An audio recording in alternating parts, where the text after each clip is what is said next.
Russia Ukraine যুদ্ধ, পর্যাপ্ত প্রশিক্ষণ ছাড়াই পাঠানো হচ্ছে সম্মুখ সারিতে, প্রাণ হারাচ্ছেন হাজারো মানুষ।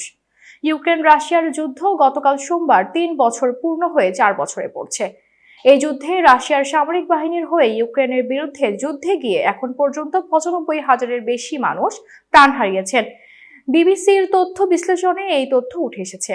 এই পরিসংখ্যানে দনবাসে স্বঘোষিত দুটি প্রজাতন্ত্রের সশস্ত্র গোষ্ঠীগুলোর নিহত মানুষের সংখ্যা ধরা হয়নি। এসব সশস্ত্র গোষ্ঠীর হয়ে ইউক্রেনের বিরুদ্ধে লড়তে গিয়ে মারা গেছেন আরও 21 থেকে 23,500 যোদ্ধা।